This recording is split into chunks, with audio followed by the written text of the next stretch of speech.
From the Ticats Audio Network, this is Tiger Cats Game Day with Courtney Stephen and Mike Daly.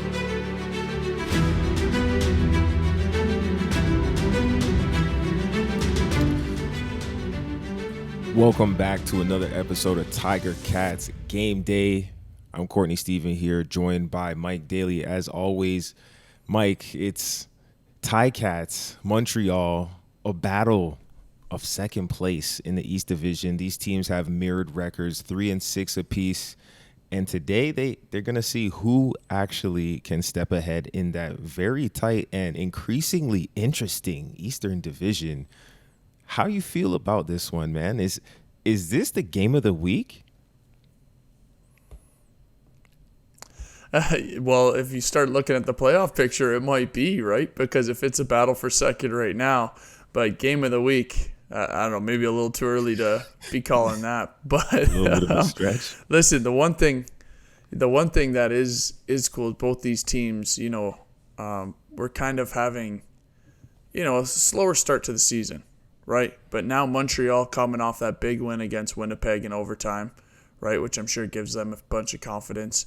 And then the Ticats pulling one out last week against Toronto with really, for lack of a better term, a Band-Aid crew, right? So many people injured, and they come in, they're playing a bunch of new people at different positions, and they pull one out and actually looked really good doing so with, Newman coming in and running that third quarter package. So it's really interesting, this game leading up to it, because both teams have confidence for good reason, right? And now the battle for second in this East Division battle really means a lot more.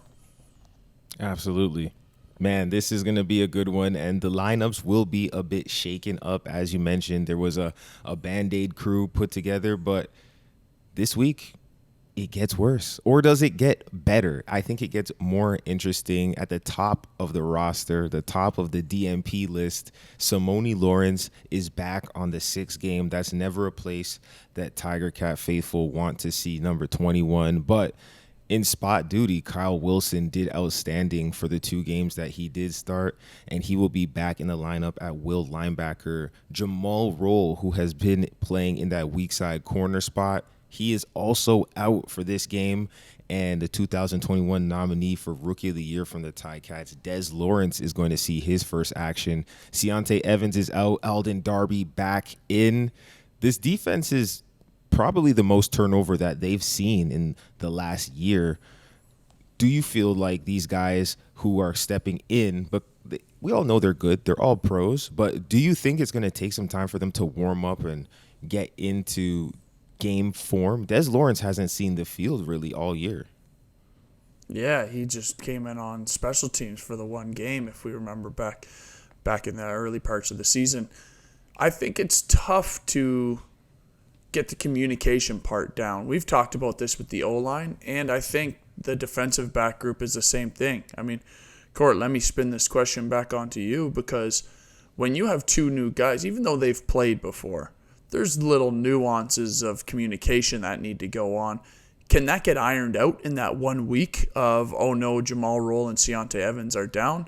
Or is it, make it a little simpler and just kind of worry about the communication as we go on? How would that work? And kind of, is that a huge deal, or is it not really a big deal?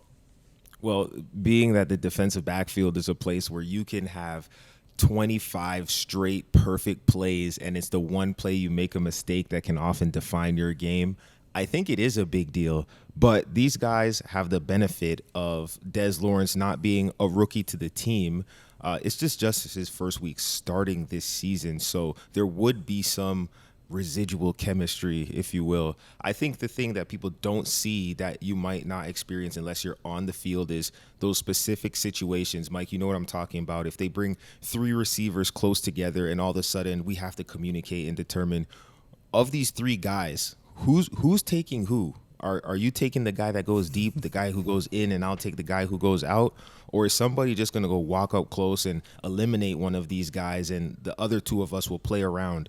I think it depends on who's the personnel in the situation. So these are scenarios they've gone through over and over again during the week leading up to it. Definitely in the walkthrough day, they probably spent a few extra minutes ironing it out because different players have different skill sets, different preferences.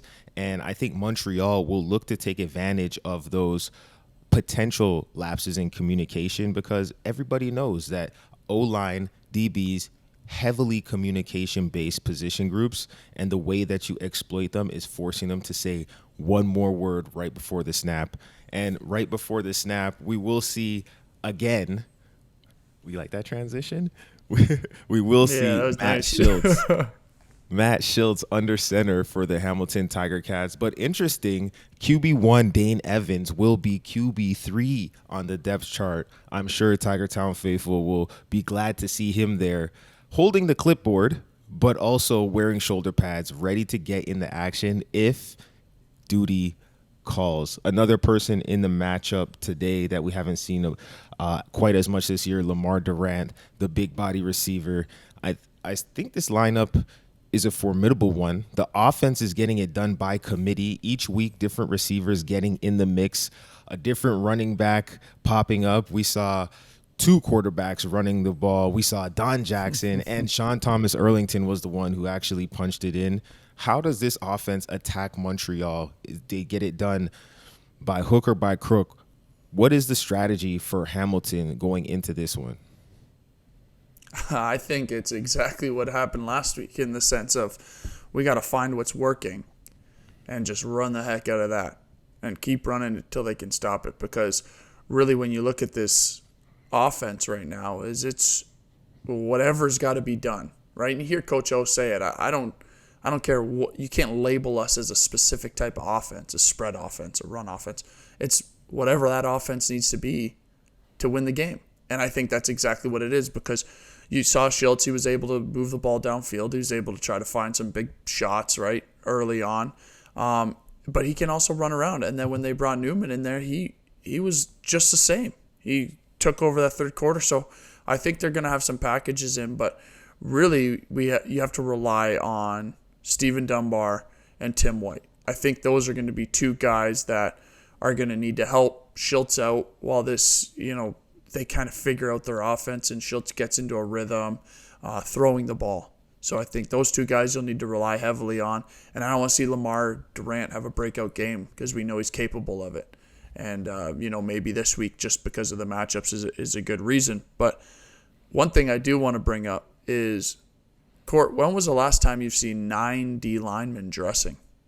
Because the Ticats right now are rolling out there with 9 D linemen. Right, I'll tell you one thing. That special teams unit is going to be big. Number 2, those D linemen are going to be rested. So I think they're going to be getting after Trevor.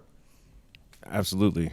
And this is a lineup of some athletic guys. I know if you're on that kickoff return unit for Montreal, you're going to be counting outside in, trying to find out who's your matchup. And chances are that person's wearing a triple extra large jersey. So I hope they bring their mouthpieces and strap up their chin straps. There's going to be some big collisions when you've got guys like Ted Laurent coming off of the bench fresh, Mason Bennett back from a couple little vacation.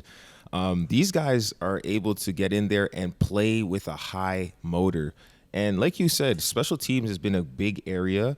So getting guys who are used to getting down in a 3-point stance and getting off the ball on that punt rush team or different scenarios where they can use their down-to-down skill sets on special teams, I think that it creates matchup problems. That's really what it does, because if you're filling in your special teams with smaller bodies, faster, shiftier guys, defensive backs, wide receivers, running backs, and they end up matched up against somebody who is just physically in a different weight class, then maybe that's something you could take advantage of. So I'm interested to see how Craig Butler deploys his guys and how they play to their strengths. Ticat fans, make sure that you remember to ride on our strength.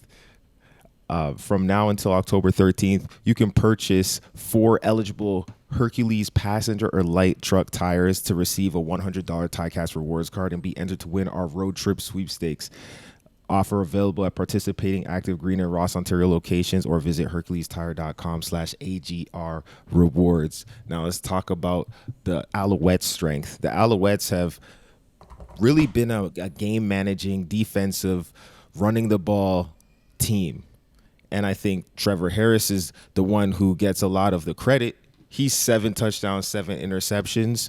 They've got some superstars on defense that are emerging, I believe. I think it's more so that, I don't know what is the great thing about Montreal. They're a good team. They're the only team in the league that's beat Winnipeg, but there's no one person that stands out to me and has me shaking in my boots. Right? Last week, Eugene Lewis, who was their stud, 750 yards receiving, 2 touchdowns. Last week, 2 catches, 8 yards. And they have Jake Weineke, who's probably their next best receiver, or Reggie White Jr., and these guys combined for 1 touchdown for the whole season.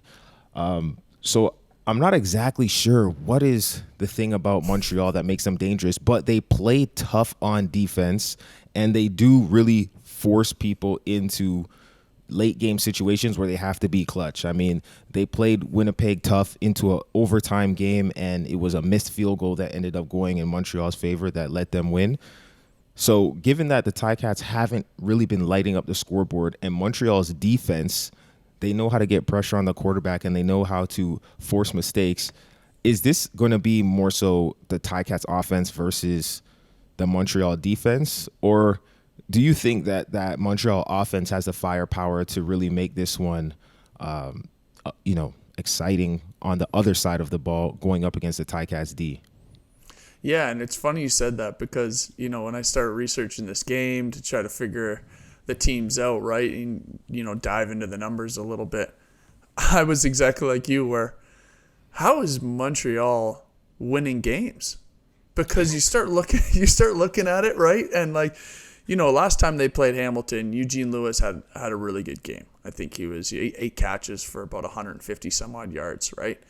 But when you look at the Montreal offense, you're exactly right. It's a game management offense, right? And you hear that all the time as football fans. But Trevor Harris is a game management quarterback at this time in his career. He's getting the ball out quick. He's reading it fast, putting it into receivers' hands, spreading the ball out so you're not sure where it's going most of the time.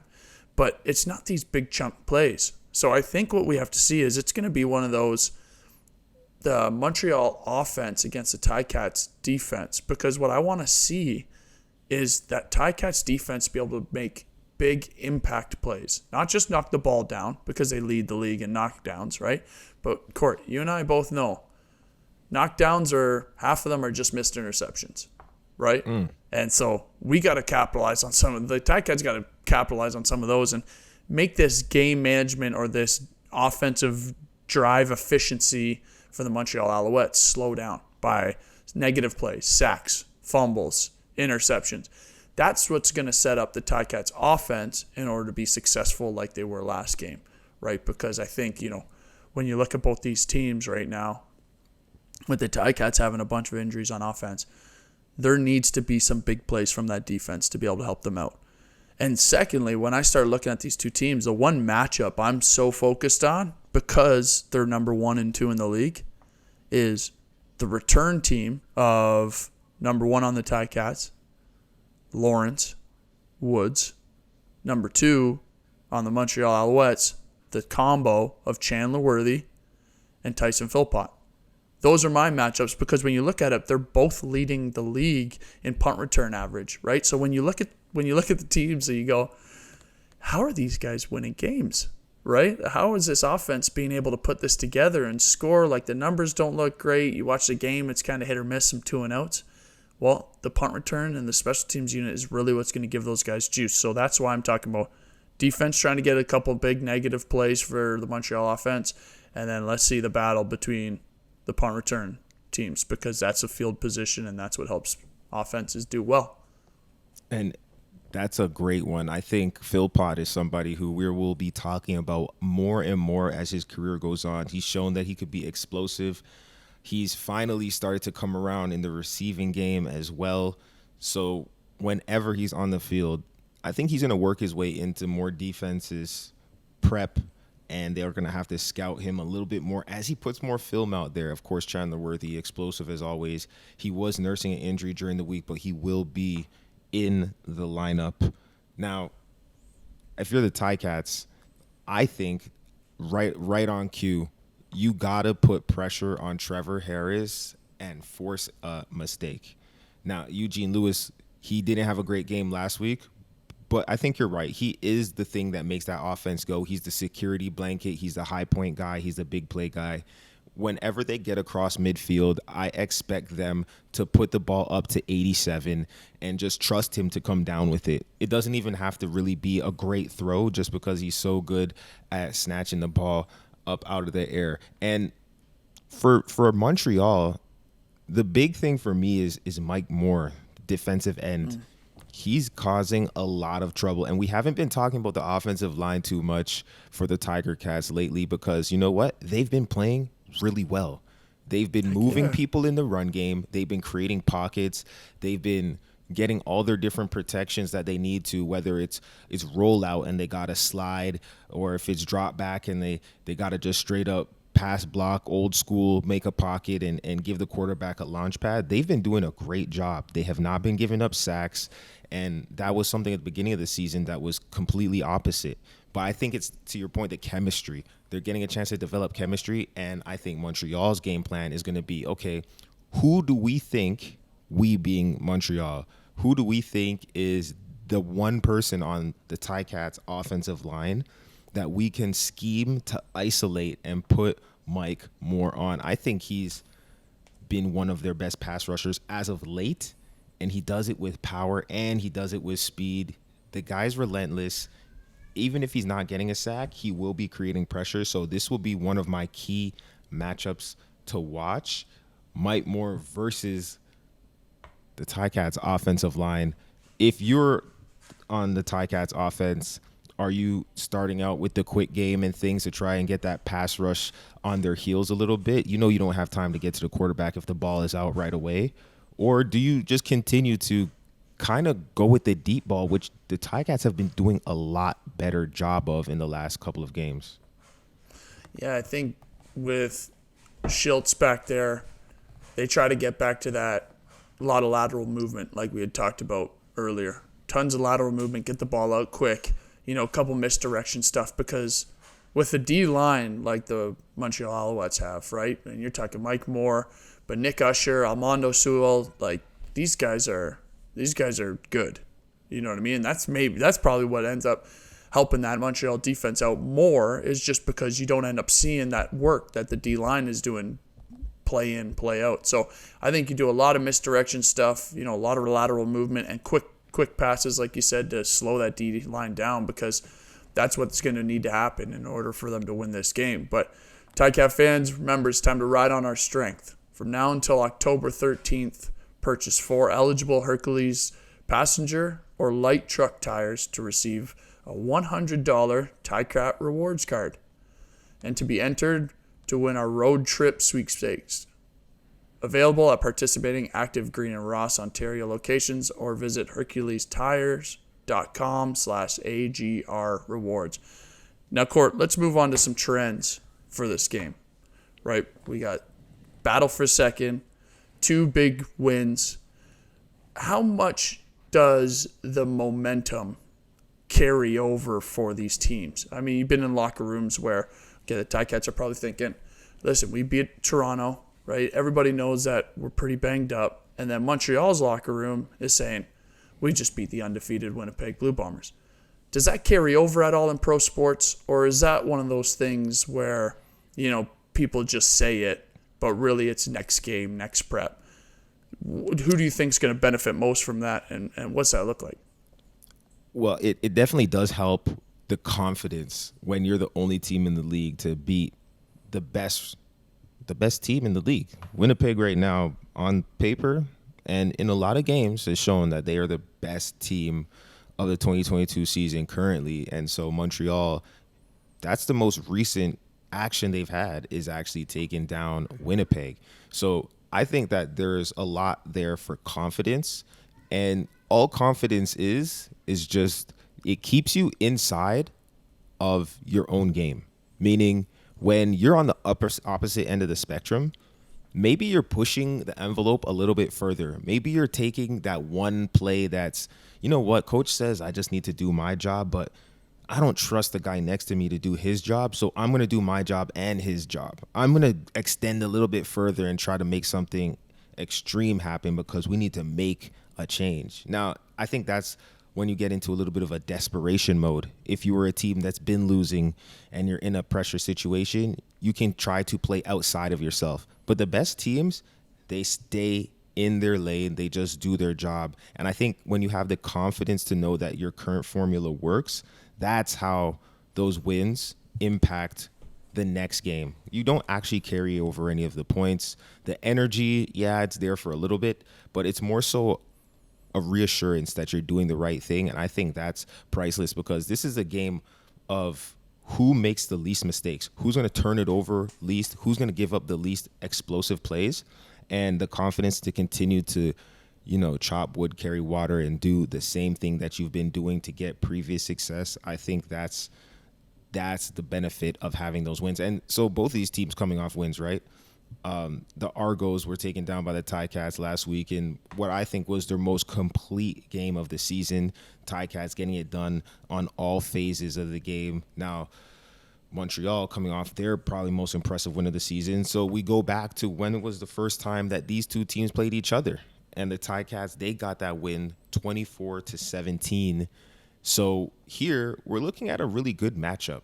It might not be sparks flying, 50 points per team. I don't think that's what we see because both of these clubs are built around defense. But it's going to be who can turn the ball over, who can force the other offense into a mistake, and who can crack something open on special teams. What if I do go on a limb and I make a prediction, I think that we see an explosive missed field goal return in this game for two reasons. One, Montreal, they're going up against a team that has nine defensive linemen on dressing on special teams. Okay. So there's going to be some mismatches there, potential mismatches there in speed and size. If anybody is on the field at the wrong time and they take a long field goal and, you know, maybe there's one linebacker and a bunch of D linemen on the field, there's opportunity for somebody to get out of a lane and Philpott and Worthy, these guys can take it the distance. And on the other side, you know, Lawrence Woods has shown time and time again that all he needs is a crack of daylight to make nothing into something. So I think we're going to see explosions in the special teams game more so than in the offense versus defense game. Where are your matchups that you're looking at, or what are the trends that you've seen that you think will continue into this game? So one thing that I was really happy with when I was watching the last game, and Ticat fans I know are just as happy, is the Ticats beat Toronto 17-3 in the fourth quarter. And when we talk about the point differential in the fourth quarter, right, over throughout the whole season, that's a huge, huge point. So to be able to keep that going, right, and that's just closing out games, right? That's getting the ball in the end zone. That's getting first downs, right? Not going 2 and out, not giving the ball up quickly, right, like the Ticats have in the past. Finishing the game, and in the fourth quarter, really putting your foot on the gas, right? And that's what they were able to do last week. So that's what I'm really hoping will carry over into this game and kind of be a trend. But you're right. I think when you look at the trends as a whole, it just gives you this confidence. Like, for instance, in the Ticats locker room, it's like, hey, see, we can close these games out. Look at how efficiently we can move down the field in the third and fourth quarter and close these games out to not even make it close, right? And that's, I think, the confidence that they're going to have, where it's like once they get into that situation, this game where it's the third and fourth quarter, they can go, just let's keep going, right? It's as simple as that. Let's keep going. We know how to do this. We've been here before, right? So, Court, hey, hold on. Let me ask you this. Let me ask you about this. Can we not overstate the impact that Seth Small has had on this Ticats team? Yeah, he's been playing awesome, right? Like, to come in there and be able to finish those finish those kicks, finish the drives, right? Make sure that points are going up. Because remember before we were talking about where, right now all they're doing is kicking a lot of field goals. Well, hey, at least they're making a lot of field goals. You know what I mean? Because that's still positive points on the board. But you're absolutely right. Seth Small to come in here and make his kicks. Now, to flip it, we just got to bring the punting game up the same route, right? Like, I think right now that's a huge dark spot on the Ticats special teams. It's like 10 yards difference per average punt on, you know what I mean, per team, per game. That's a huge amount of yardage, right? And we had talked about this before. That's a huge amount of yards. That's a first down every single play, especially when it's two teams close like this, battling for second, right, where the smallest amount of margin is going to win the game. That's got to be in a better spot for the Ticats, moving down from not only this game, but going into the season and then playoffs. Right. So given these things, given the trends, given the lineups that we're going to see, given what's at stake here with these two second-place teams in the Eastern Division, that is becoming increasingly interesting to watch. Who are the key matchups that are going to determine which team takes the W today? Yeah, and I'll go right back to what we had talked about. It's those returners. It's going to be Lawrence Woods versus Worthy and Tyson Philpott. That's going to be the biggest story because, like you had said, there's going to be an explosive return. There's going to be big-time returns, right? Being able to eliminate those returners, keep them at backed-up field position and win that field position battle over the course of 4 quarters, right? And not just the fourth quarter, over the course of the game, being able to be in positive field position, that's ultimately what's going to get you points. That's ultimately what's going to make the offense roll, right, and get the ball in the end zone and be able to close these games out. So I'm really looking for, the Ticats to really hone in on Chandler Worthy, Tyson Philpott, and make sure that those returns stay at a minimum and make the offense go a long field. How about you? What are you looking for? Well, I know the running backs on the Tiger Cats haven't necessarily been putting up gaudy numbers. The best rushers have been QBs. But Don Jackson, we know what he's capable of. And I think in a game like this one, where Matt Schultz he's really been managing games great. He's not really stretching defenses. And it's a defensive team he's going up against. So I don't know how much that changes the vertical component of his attack. I think Don Jackson has to be a factor. And him, once he gets past that first level, it's really Micah Awe. It's the only thing stopping him from cranking out 10 yards a pop, right? So if Don J gets spinning early, I think that helps the Ticats immensely. And then when he's spelled by STE, that's magical. When you can have a Mr. Hurdle himself, he's going back to Quebec. All right. Yeah. Now, Sean Thomas Erlington in Montreal, people, if you don't know where this man came from, put on the college tape. He can make magic. We all know what he does. He levitates, he spins, he makes things happen. So I think if you give Sean Thomas Erlington, 5 full speed carries and 5 receptions, and you get Don Jackson another 15 touches, I think that's a recipe for potentially some explosive Ticat offense. Storyline of the game, do they protect Matt Schultz? Is Matt Schultz who we thought he was? I think he is. He's been in this league for about 5 seasons, spent 4 years in Montreal. This is a familiar place to him. He's been in tons of games. I think it's a chance for him to cement himself as one of the next quarterbacks in this league that's capable of getting it done. And we've seen guys like, for example, Nick Arbuckle. A couple of years ago, Bo Levi goes down. Nick Arbuckle steps into the limelight. He performs well and then goes on to get a shot to have his own team, quote unquote. Guys like, Zach Caleros. He's playing behind Ricky Ray for a long time. And then he gets it. Trevor Harris and Zach were on the same team playing behind Ricky Ray. So it's a common thing where you have to bide your time as a quarterback, wait, and then when you get your shot, it's what do you do with those opportunities? I think this is one of those opportunities for Matt Shills, see what he does with it. But it starts up front. Will they be able to protect him? Anything else that you'll be watching in this game? I want to go back to what you said, just because you can't emphasize this point enough. It's about getting Trevor Harris uncomfortable, right? Like I said, he's a game manager. He's trying to get that ball out quick. He's trying to see things fast. So when he's uncomfortable back there, whether it's getting hits on, whether it's changing up the looks of the defense, and he's not able to get that ball out quick and he's got to hold on to it a little bit, that's where the Ticats' big plays on defense are going to happen. So I'm looking forward to seeing how they get him uncomfortable, if they get after him early, right, if they're switching up their looks on defense. And that'll ultimately determine how well he plays and how well he manages the game. So that's one thing I'm definitely going to be looking at. All right, Ticats fans, you got the scoop here. It's a 4 p.m. kickoff in Montreal. The 3-6 Alouettes taking on the 3-6 Hamilton Tiger Cats. You can catch all the action right here on the Ticats audio network. It's going to be RJ and 83 Andy Fan2s on the call and pregame. You can get more of Mike Daly with Bubba O'Neill 1 hour leading up to the game. We appreciate you tuning in and listening with us. And until next time, have a great day. It's game day and you're ready. So are we.